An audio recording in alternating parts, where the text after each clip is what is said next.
Well, it got started on a volleyball court in the middle of Saskatchewan when I was 14, playing in a volleyball tournament. I grew up in an extraordinarily small farming community in Alberta, 82 people, and so not a lot of folks around. And we would travel, and I'm playing sports. I love sports. Any chance I can get, I'm on a field, a court, an ice, whatever. And I'm in this volleyball tournament, and this guy keeps on jumping up and trying to kick me in the balls as he's spiking the ball. So he does it once, and he misses me.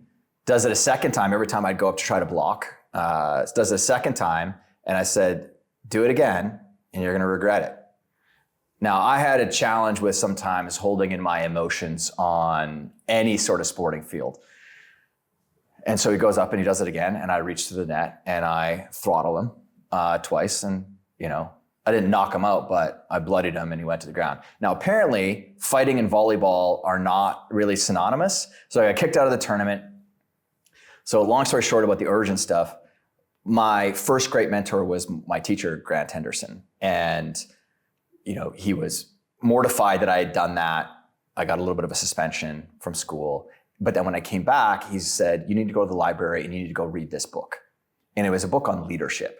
And frankly, the book was not a good book, but it mentioned the inner game and mental toughness in it. It was almost like an aside.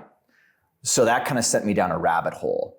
So in coming back to like how to get, interested in kind of human performance, I had goals and I had desires to like want to, do something with my life.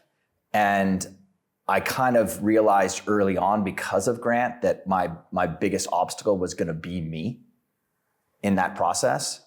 And so I just kept on consuming stuff to try to make myself better and kind of get out of my own way. And that's what got me into it.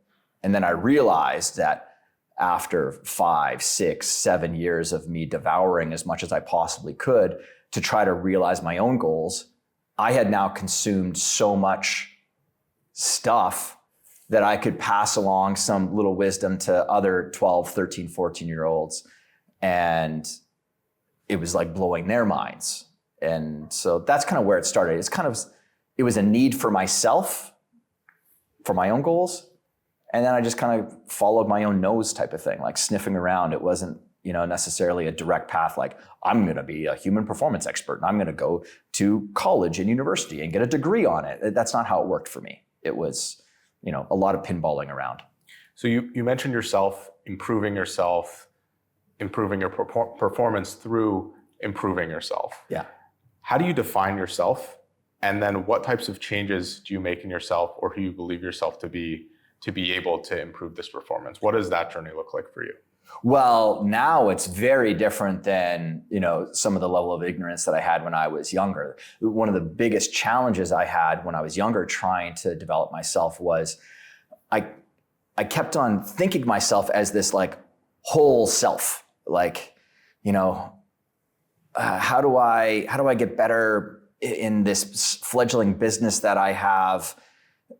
And I just kept on using and being trapped by a lot of these words that we use very naturally in our conversations, like me, myself, or you, or I, when in reality, the changes of how I make differences with myself now, very different, because I separate out my different identities and the roles that I have in life. Like there's the dad version of me. There's this, I kind of refer to it more as a caretaker, the caretaker or athlete part of me that's trying to take care of my body.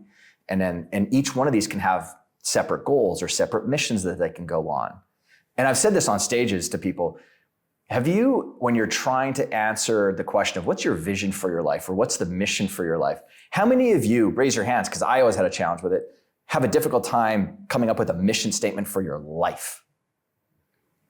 But if we were to take this down to what's Ken's mission for being a producer of high quality content in the world? That's easy for me. Yeah. So much easier, right? Or what's my mission as a dad? A lot easier. So what's my process look like now? I'm very, very deliberate about these roles that I have in my life, the ones that are the most important for me to try to index towards being better or more excellent, or in the case of coaching and working with people, world class. Because my mission as a coach is to be the greatest coach that ever lived. Am I going to get that award?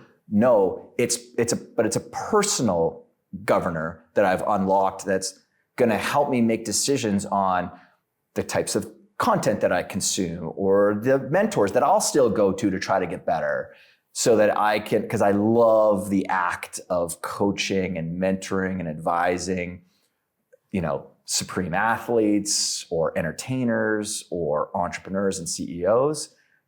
And so that question of like, what's the process look like now? It's very much about separating out my different identities and then going in and, attacking or looking at the data, so to speak, as well, and getting better through that process.